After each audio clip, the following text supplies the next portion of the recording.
Good morning everyone. देखिए BCom second year का जो आज हमारा सब्जेक्ट है वो है इनकम टैक्स। और इनकम टैक्स में हम आपको क्या पढ़ा रहे थे, हम आपको कैपिटल गेन पढ़ा रहे थे, मतलब पूंजी लाभ।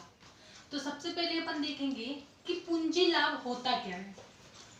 पूंजी लाभ हमने आपको कल पढ़ाया था कि जो हमारी स्थायी संपत्तियां होती हैं, जो हमारी स्थायी रूप से संपत्तियां होती हैं, जैसे मशीन हुआ, प्लाट हुआ, ज्वेलरी हुई, इन संपत्तियों को बेचने पर या किसी तीसरे पर्सन को हस्तांतर करने पर जो लाभ प्राप्त होता है, जो आय प्राप्त होती है, वह क्या होती है, हमारी पूंजी लाभ। अब इसके पहले पूंजी संपत्ति का हस्तांतरण, जो पॉइंट है वो क्या आता है, पूंजी संपत्ति का हस्तांतरण। तो सबसे पहले ये देखते हैं कि पूंजी संपत्ति के हस्तांतरण में क्या क्या चीजें आती हैं। पहली जो अपनी है वो क्या है, संपत्ति को बेच देना। मतलब पूंजी संपत्ति को जब हम दूसरे पर्सन को या थर्ड पर्सन को हस्तांतर करते हैं, अपनी संपत्ति दे देते हैं, तो जो हमारा अधिकार है उस संपत्ति पर वह हमारा ना होकर उसका हो जाता है। किस कंडीशन पर, जब हम अपनी संपत्ति किसी तीसरे पर्सन को दे देते हैं। मान लीजिए कि हमारे पास एक गाड़ी है, बाइक है, जो कि हमने 1 लाख रुपए की खरीदी थी। मैंने कुछ दिन चला ली, कुछ वक्त चला ली, उसके बाद मैंने वो गाड़ी किसी तीसरे पर्सन को दे दी। उस पर हमारा स्वामित्व हटाकर उसका स्वामित्व कर दिया और उसको हस्तांतर कर दिया 50,000 रुपए में। तो जो हमारी जो संपत्ति थी, जो हमारी थी, अब वो किसकी हो गई, उसकी। अब उस पर किसका अधिकार हो गया, उसका, जिसको हमने दे दिया। तो क्या होता है, संपत्ति को बेच देना। हमने अपनी संपत्ति पर से अपना अधिकार हटाकर दूसरे व्यक्ति का अधिकार रख दिया और हमने उससे कुछ निश्चित रकम प्राप्त कर ली। तो प्राप्त रकम क्या है हमारी, वो प्राप्त रकम जो हमारी है वो क्या है, हमारा पूंजी लाभ। जो हमने अपनी पूंजी फंसाई थी उससे ही तो प्राप्त हो रहा, तो उसको क्या कहेंगे हम, पूंजी लाभ। दूसरा आता है हमारा विनिमय करना। विनिमय को क्या कहते हैं, एक्सचेंज करना। जो एक्सचेंज करते हैं वो भी इसी में आता है। और तीसरा है अधिकारों को समाप्त व त्याग करना। जो हमारे ऊपर, जो हमारी संपत्ति पर जो हमारे अधिकार होते हैं, जो हमारे स्वामित्व होता है, उसको समाप्त करना या त्याग करना। हम अपना स्वामित्व हटा के किसी तीसरे व्यक्ति का स्वामित्व अपनी संपत्ति पर रखना। तो जो हम उससे निश्चित राशि लेते हैं, अपनी चीज का हस्तांतरण कर देते हैं, अपनी वस्तु को दूसरे व्यक्ति को हस्तांतरण दे देते हैं, तो उस वस्तु पर एक निश्चित मूल्य लेने के बाद उसी वस्तु पर अब हस्तांतरण किसका हो गया, दूसरे व्यक्ति का। और हमने अपने हस्तांतरण का, अपने अधिकार का क्या कर दिया, त्याग कर दिया। तो ये 3 पॉइंट आते हैं, कौन कौन से, पहला है संपत्ति को बेच देना, दूसरा आता है विनिमय करना, विनिमय को कहते हैं अपन एक्सचेंज, दूसरा है अधिकारों को समाप्त व त्याग करना। हमारे जो अधिकार थे उसको समाप्त कर दिया हमने, और हमारा जो अधिकार था उसको हमने त्याग कर दिया, किसी तीसरे व्यक्ति का अधिकार उस पर होने लगा है। अब जो हमारा क्वेश्चन क्या उठता है, संपत्ति का हस्तांतरण नहीं माना जाता। कुछ ऐसी संपत्तियां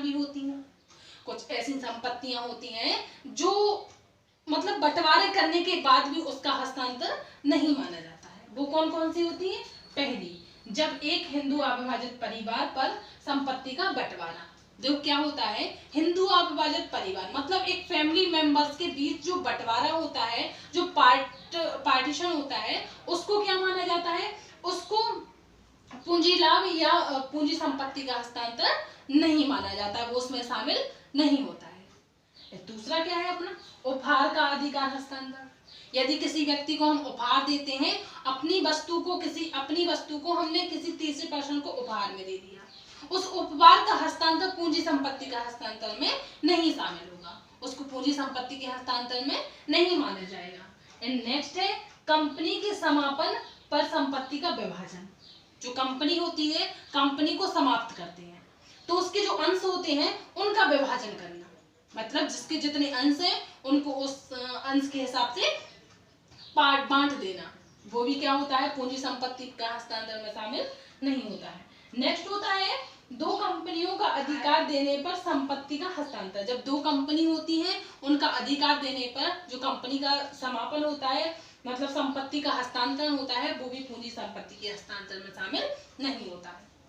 इसमें और भी पॉइंट्स हैं, आप लोग जिस बुक से पढ़ते हैं उस बुक में देख लीजिएगा, और उसमें बहुत सारे पॉइंट लिखे हैं वो देख लेना, है ना। ये केवल मैंने आपको एक एग्जांपल बताया है।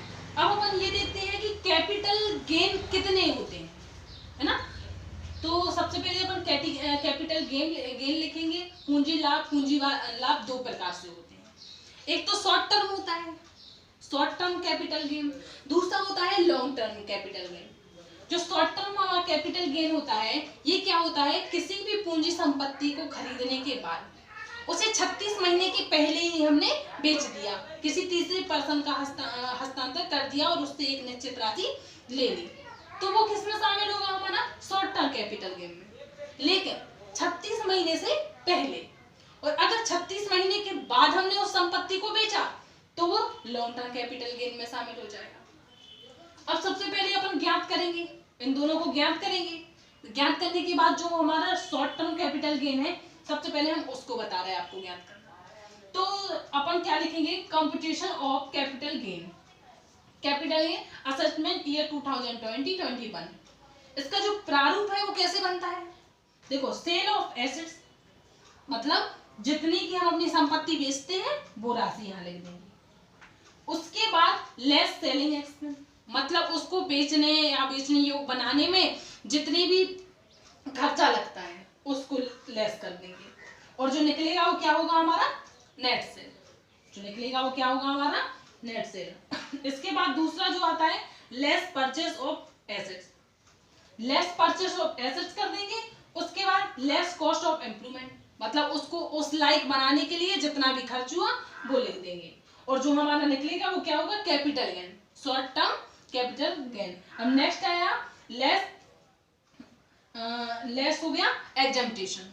एग्जम्पटेशन जो करमुक्तियां छूटें हो गई, तो वो छूटे हैं उसको माइनस कर देंगे, और जो हमारा टोटल निकलेगा वो क्या आएगा, हमारा कैपिटल गेन। इसके बाद हम आपको शॉर्ट टर्म कैपिटल गेन कराएंगे। सबसे पहले आप लोग ये नोट कर लो, उसके बाद ये प्रारूप बना लेना, बाकी मैं आपको बाद में कराऊंगा।